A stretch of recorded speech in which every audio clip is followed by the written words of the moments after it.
Hello everyone, welcome to Hindi voice. Munshi Premchand ji की कहानी ज्योति। विधवा हो जाने के बाद बूटी का स्वभाव बहुत कटु हो गया था। जब बहुत जी जलता तो अपने मृत पति को कोसती, आप तो सिधार गए, मेरे लिए जंजाल छोड़ गए। जब इतनी जल्दी जाना था तो ब्याह न जाने किस लिए किया। घर में भुनी भांग नहीं, चले थे ब्याह करने। वह चाहती तो दूसरी सगाई कर लेती। अहीरों में इसका रिवाज है। देखने सुनने में भी बुरी न थी। दो एक आदमी तैयार भी थे, लेकिन बूटी पतिव्रता कहलाने के मोह को न छोड़ सकी। और यह सारा क्रोध उतरता था बड़े लड़के मोहन पर, जो अब 16 साल का था। सोहन अभी छोटा था और मैना लड़की थी। ये दोनों अभी किसी लायक न थे। अगर ये तीनों न होते तो बूटी को क्यों इतना कष्ट होता। जिसका थोड़ा सा काम कर देती वही रोटी कपड़ा दे देता। जब चाहती किसी के सिर बैठ जाती। अब अगर वह कहीं बैठ जाए तो लोग यही कहेंगे कि 3-3 बच्चों के होते इसे ये क्या सूझी। मोहन भरसक उसका भार हल्का करने की चेष्टा करता। गायों भैंसों की सानी पानी, दोहना मतना ये सब कर लेता, लेकिन बूटी का मुंह सीधा न होता था। वो रोज एक न एक खुचड़ निकालती रहती और मोहन ने भी उसकी घुड़कियों की परवाह करना छोड़ दिया था। पति उसके सिर गृहस्थी का यह भार पटक कर क्यों चला गया, उसे यही गिला था। बेचारी का सर्वनाश ही कर दिया। न खाने का सुख मिला, न पहनने ओढ़ने का, न और किसी बात का। इस घर में क्या आई, मानो भट्टी में पड़ गई। उसकी वैधव्य साधना और अतृप्त भोग लालसा में सदैव द्वंद सा मचा रहता था, और उसकी जलन में उसके हृदय की सारी मृदुता जलकर भस्म हो गई थी। पति के पीछे और कुछ नहीं तो बूटी के पास 400-500 के गहने थे, लेकिन एक एक करके सब उसके हाथ से निकल गए। उसी मोहल्ले में उसकी बिरादरी में कितनी ही औरतें थी जो उसे जेठी होने पर भी गहने चमकाकर, आंखों में काजल लगाकर, मांग में सेंदूर की मोटी सी रेखा डालकर मानो उसे जलाया करती थी। इसलिए अब उनमें से कोई विधवा हो जाती तो बूटी को खुशी होती, और ये सारी जलन वह लड़कों पर निकालती, विशेषकर मोहन पर। वह शायद सारे संसार की स्त्रियों को अपने ही रूप में देखना चाहती थी। कुत्सा में उसे विशेष आनंद मिलता था। उसकी वंचित लालसा जल न पाकर ओस चाट लेने में ही संतुष्ट होती थी। फिर यह कैसे संभव था कि वह मोहन के विषय में कुछ सुने और पेट में डाल ले। जो ही मोहन संध्या समय दूध बेचकर घर आया, बूटी ने कहा, देखती हूँ तू अब सांड बनने पर उतारू हो गया है। मोहन ने प्रश्न के भाव से देखा। कैसा सांड? क्या बात है? तू रूपिया से छिप छिप कर नहीं हंसता बोलता, उस पर कहता है कैसा सांड? तुझे लाज नहीं आती? घर में पैसे पैसे की तंगी है और वहां उसके लिए पान लाए जाते हैं, कपड़े रंगाए जाते हैं। मोहन ने विद्रोह का भाव धारण किया। अगर उसने मुझसे 4 पैसे के पान मांगे तो क्या करता? कहता कि पैसे दे तो लाऊंगा। अपनी धोती रंगने को दी, उससे रंगाई मांगता। मोहल्ले में एक तू ही धन्ना सेठ है, और किसी से उसने क्यों न कहा? ये वह जाने, मैं क्या बताऊं। तुझे अब छैला बनने की सुस्ती है। घर में भी कभी 1 पैसे का पान लाया? यहाँ पान किसके लिए लाता? क्या तेरे लिए घर में सब मर गए? मैं न जानता था तुम पान खाना चाहती हो। संसार में 1 रुपया ही पान खाने को जोग है। शौक सिंगार की भी तो उम्र होती है। बूटी जल उठी। उसे बुढ़िया कह देना उसकी सारी साधना पर पानी फेर देना था। बुढ़ापे में उन साधनों का महत्व ही क्या। जिस त्याग कल्पना के बल पर वह स्त्रियों के सामने सिर उठाकर चलती थी, उस पर इतना कुठाराघात। इन्हीं लड़कों के पीछे उसने अपनी जवानी धूल में मिला दी। उसके आदमी को मरे आज 5 साल हुए, तब उसकी चढ़ती जवानी थी। 3 बच्चे भगवान ने उसके गले मर दिए। नहीं, अभी वह है कई दिन की। चाहती तो आज वह भी ओट लाल किए, पांव में महावर लगाए, अनवट बिछुए पहने मटकती फिरती। यह सब कुछ उसने इन लड़कों के कारण त्याग दिया, और आज मोहन उसे बुढ़िया कहता है। रुपया उसके सामने खड़ी कर दी जाए तो चुहिया सी लगे, फिर भी वह जवान है और बूढ़ी बुढ़िया है। बोली, हाँ और क्या, मेरे लिए तो अब फटे चितड़े पहनने के दिन है। जब तेरा बाप मरा तो मैं रुपया से 2 ही 4 साल बड़ी थी। उस वक्त कोई घर लेती तो तुम लोगों का कोई कहीं पता न लगता, गली गली भीख मांगते फिरते। लेकिन मैं कह देती हूँ, अगर तू फिर उससे बोला तो या तो तू ही घर में रहेगा या मैं ही रहूंगी। मोहन ने डरते डरते कहा। मैं उसे बात दे चुका हूँ अम्मा। कैसी बात? सगाई की। अगर रुपया मेरे घर में आई तो झाड़ू मार कर निकाल दूंगी। ये सब उसकी माँ की माया है। वो कूटनी मेरे लड़के को मुझसे छीने लेती है। रान से इतना भी नहीं देखा जाता। चाहती है कि उसे सौत बनाकर छाती पर बैठा दे। मोहन ने व्यथित कंठ में कहा। अम्मा, ईश्वर के लिए चुप रहो, क्यों अपना आपा खो रही हो? मैंने तो समझा था 4 दिन में मैना अपने घर चली जाएगी, तुम अकेली पड़ जाओगी, इसीलिए उसे लाने की बात सोच रहा था। अगर तुम्हें बुरा लगता है तो जाने दो। तू आज से यही आंगन में सोया कर और गाय भैंसे बाहर पड़ी रहेगी। पड़ी रहने दे, कोई डाका नहीं पड़ा जाता। मुझ पर तुझे इतना संदेह है? हाँ, तो मैं यहाँ न सोऊंगा, तो निकल जा घर से। हाँ, तेरी यही इच्छा है तो निकल जाऊंगा। मैना ने भोजन पकाया। मोहन ने कहा, मुझे भूख नहीं है। बूटी ने उसे मनाया। बूटी उसे मनाने न आई। मोहन का युवक हृदय माता के इस कठोर शासन को किसी तरह स्वीकार नहीं कर सकता। उसका घर है, ले ले, अपने लिए वो कोई दूसरा ठिकाना ढूंढ निकालेगा। रुपया ने उसके रूखे जीवन में एक स्निग्धता भर ही दी थी। जब वह एक अव्यक्त कामना से चंचल हो रहा था, जीवन कुछ सूना सूना लगता था। रुपया ने नव वसंत की भांति आकर उसे पल्लवित कर दिया। मोहन को जीवन में एक मीठा स्वाद मिलने लगा। कोई काम करना होता पर ध्यान रुपया की ओर लगा रहता। सोचता उसे क्या दे दे कि वह प्रसन्न हो जाए। अब वह कौन मुंह लेकर उसके पास जाए? क्या उसे कहे कि अम्मा ने मुझे तुझसे मिलने को मना किया है? अभी कल ही तो बरगद के नीचे दोनों में कैसी कैसी बातें हुई थी। मोहन ने कहा था, रूपा तुम इतनी सुंदर हो, तुम्हारे 100 ग्राहक निकल आएंगे। मेरे घर में तुम्हारे लिए क्या रखा है? इस पर रुपया ने जो जवाब दिया था वह तो संगीत की तरह अब भी उसके प्राण में बसा हुआ था। मैं तो तुमको चाहती हूँ मोहन, अकेले तुमको। परगने के चौधरी हो जाओ तब भी मोहन को, मजूरी करो तब भी मोहन को। उसे रुपया से आज वह जाकर कहे, मुझे अब तुमसे कोई सरोकार नहीं है। नहीं, ये नहीं हो सकता। उसे घर की परवाह नहीं है। वह रुपिनिया के साथ माँ से अलग रहेगा। इस जगह न सही, किसी दूसरे मोहल्ले में सही। इस वक्त भी रुपया उसकी राह देख रही होगी। कैसे अच्छे बीड़े लगाती है। कहीं अम्मा सुन पावे कि वह रात को रुपया के द्वार पर गया था तो परान ही दे दे। दे दे परान। अपने भाग तो नहीं बखानती कि ऐसी देवी बहू मिली जाती है। न जाने क्यों रुपया से इतना चिढ़ती है। वह जरा पान खा लेती है, जरा साड़ी रंग कर पहनती है, बस यही तो। चूड़ियों की झंकार सुनाई दी। रुपया आ रही है। हाँ, वही है। रुपया उसके सिरहाने आकर बोली, सो गई क्या मोहन? घड़ी भर से तुम्हारी राह देख रही हूँ, आए क्यों नहीं? मोहन नींद का मक्कर किए पड़ा रहा। रुपया ने उसका सिर हिलाकर फिर कहा, क्या सो गए मोहन? उन कोमल उंगलियों के स्पर्श में क्या सिद्धि थी कौन जाने। मोहन की सारी आत्मा उन्मत्त हो उठी। उसके प्राण मानो बाहर निकलकर रुपया के चरणों में समर्पित हो जाने के लिए उछल पड़े। देवी वरदान के लिए सामने खड़ी है। सारा विश्व जैसे नाच रहा है।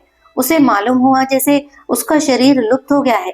केवल वह एक मधुर स्वर की भांति विश्व की गोद में चिमटा हुआ उसके साथ नृत्य कर रहा है। रुपया ने कहा, अभी से सो गए क्या जी? मोहन बोला, हाँ, जरा नींद आ गई थी रूपा। तुम इस वक्त क्या करने आई हो?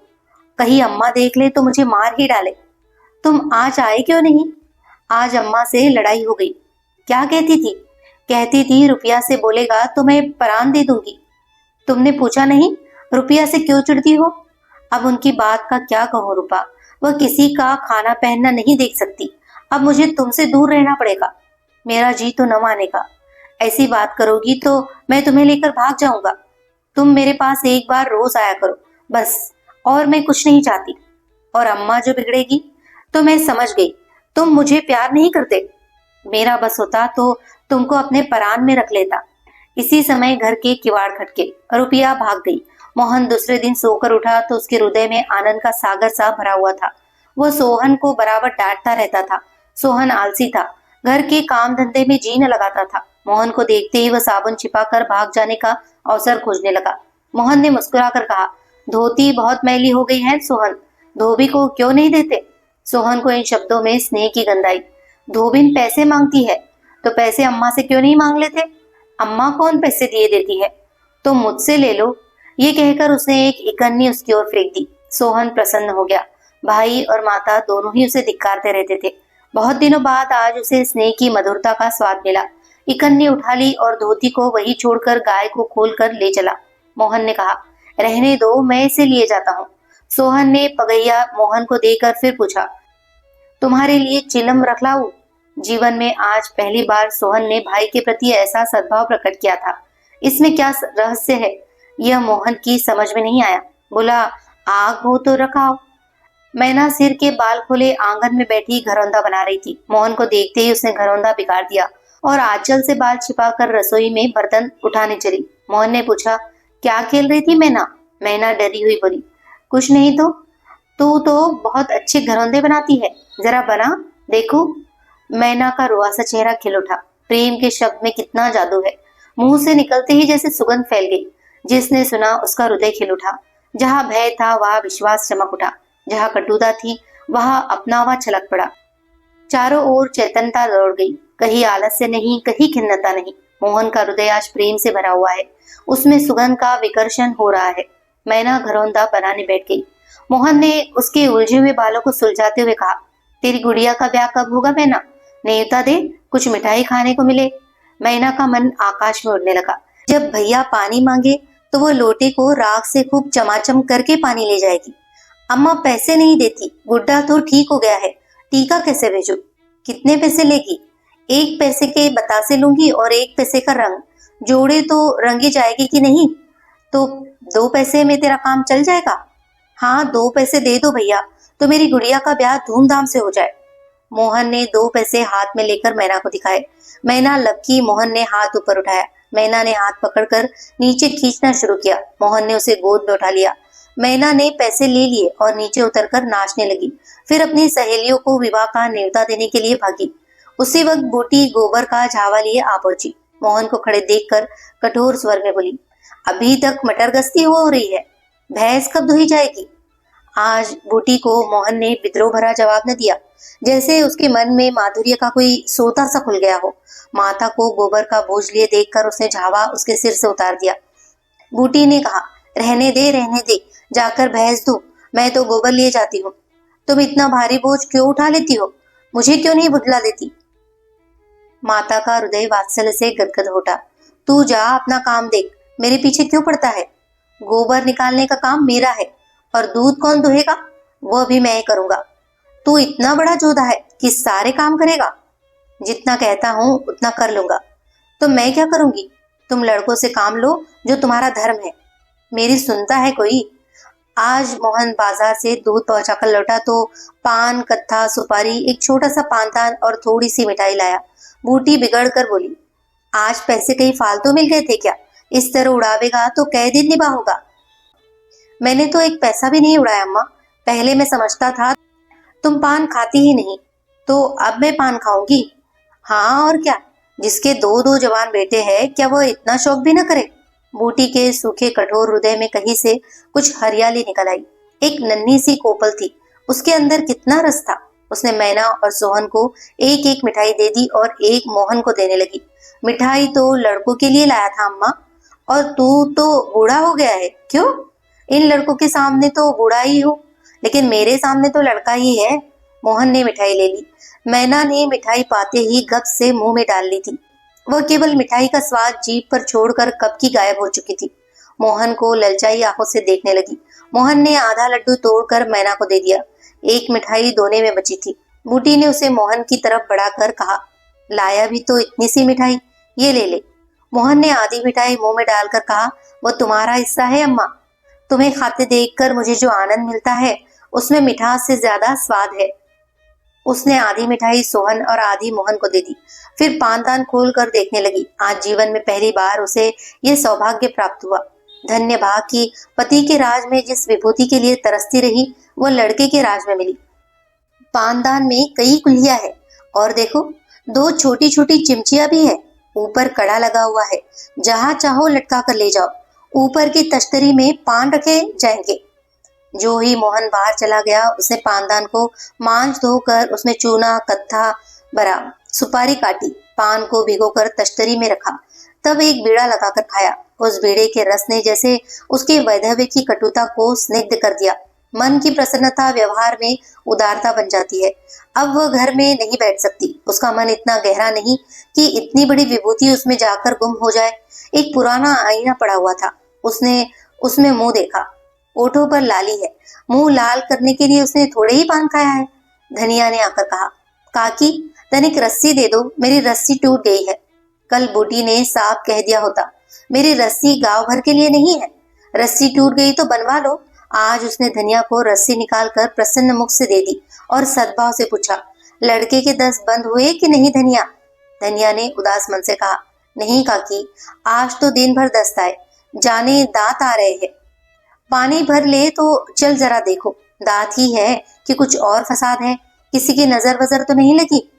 अब क्या जाने काकी, कौन जाने किसी की आंख फूटी हो। चोंचाल लड़कों को नजर का बड़ा डर रहता है, जिसने चुमका कर बुलाया झट उसकी गोद में चला जाता है, ऐसा हंसता है कि तुमसे क्या कहो। कभी कभी माँ की नजर भी लग जाया करती है। ए नौज काकी, भला कोई अपने लड़के को नजर लगाएगा? यही तो तू समझती नहीं, नजर आप ही लग जाती है। धनिया पानी लेकर आई तो बूटी उसके साथ बच्चे को देखने लग चली।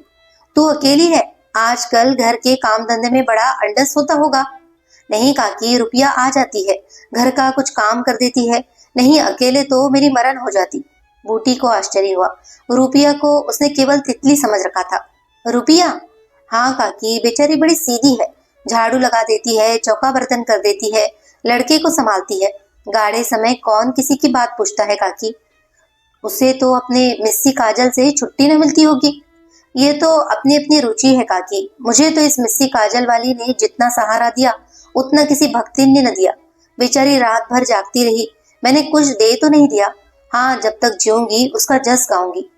तो उसके गुण अभी नहीं जानती धनिया। पान के लिए पैसे कहाँ से आते हैं, किनारदार साड़ियाँ कहाँ से आती है? मैं इन बातों में नहीं पड़ती काकी। फिर शौक श्रृंगार करने का किसका जी नहीं चाहता? खाने पहनने की यही तो उम्र है। धनिया ने बच्चे को खटोले पर सुला दिया। बूटी ने बच्चे के सिर पर हाथ रखा, पेट में धीरे धीरे उंगलियां गड़ा कर देखा, नाभि पर हिंग का लेप करने को कहा। रुपया बेनिया लाकर उसे झलने लगी। बूटी ने कहा, ला बेनिया मुझे दे दो, मैं डुला दूंगी तो क्या छोटी हो जाऊंगी? तो दिन भर यहाँ काम धंधा करती है, थक गई होगी। तुम इतनी भली मानस हो, और यहाँ लोग कहते थे वो बिना गाली के बात नहीं करती, मारे डर के तुम्हारे पास ना आई। बूटी मुस्कुराई। लोग झूठ तो नहीं कहते, मैं आंखों की देखी मानूं कि कानों की सुनूं? कह तो दी होगी, दूसरी लड़की होती तो मेरी ओर से मुंह फेर लेती, मुझे जलाती, मुझसे ऐठती। इसे तो जैसे कुछ मालूम ही न हो सकता है कि मोहन ने इससे कुछ कहा ही न हो। हाँ, यही बात है। आज रुपया बूटी को बड़ी सुंदर लगी। ठीक तो है, अभी शौक श्रृंगार न करेगी तो कब करेगी? शौक श्रृंगार इसलिए बुरा लगता है कि ऐसे आदमी अपने भोग विलास में मस्त रहते हैं। किसी के घर में आग लग जाए उनसे मतलब नहीं, उनका काम तो खाली दूसरों को रिझाना है। जैसे अपने रूप की दुकान सजाए राह चलतों को बुलाती हो कि जरा इस दुकान की सैर भी करते जाइए। ऐसे उपकारी प्राणियों का श्रृंगार बुरा नहीं लगता, नहीं बल्कि और अच्छा लगता है। इससे मालूम होता है कि इसका रूप जितना सुंदर है उतना ही मन भी सुंदर है। फिर कौन नहीं चाहता कि लोग उनके रूप की बखान करे। किसी दूसरों की आंखों में छुप जाने की लालसा नहीं होती। बूटी का यौवन कब का विदा हो चुका, फिर भी ये लालसा उसे बनी हुई है। कोई उसे रस भरी आंखों से देख लेता है तो उसका मन कितना प्रसन्न हो जाता है, जमीन पर पांव नहीं पड़ते। फिर रूपा तो अभी जवान है। उस दिन से रूपा प्रायः 2-1 बार नित्य बूटी के घर जाती। बूटी ने मोहन से आग्रह करके उसके लिए अच्छी सी साड़ी मंगवा दी। अगर रूपा कभी बिना काजल लगाए या बेरंगी साड़ी पहने आ जाती तो बूटी कहती, बहू बेटियों को ये जोगिया भेष अच्छा नहीं लगता, यह भेष तो हम जैसी बुढ़ियों के लिए है। रूपा ने एक दिन कहा, तुम बूढ़ी काहे से हो गई अम्मा? लोगों को इशारा मिल जाए तो भौरों की तरह तुम्हारे द्वार पर धरना देने लगे। बूटी ने मीठे तिरस्कार से कहा, चल मैं तेरी माँ की सौत बनकर जाऊंगी। अम्मा तो बूढ़ी हो गई, तो क्या तेरे दादा अभी जवान बैठे हैं? हाँ, ऐसा बड़ी अच्छी मिट्टी है उनकी। बूटी ने उसकी ओर रस भरी आंखों से देख कर पूछा, अच्छा बता, मोहन से तेरा ब्याह कर दूं? रूपा लजा गई, मुख पर गुलाब की आभा दौड़ गई। आज मोहन दूध बेच कर लौटा तो बूटी ने कहा, कुछ रुपए पैसे जुटा, मैं रूपा से तेरी बातचीत कर रही हूँ। कहानी अगर आपको पसंद आई हो तो प्लीज इसे लाइक करें, शेयर करें और कमेंट करें। और मुंशी प्रेमचंद जी की सभी कहानियों को सुनने के लिए हमारे चैनल को सब्सक्राइब भी कर लीजिए। धन्यवाद।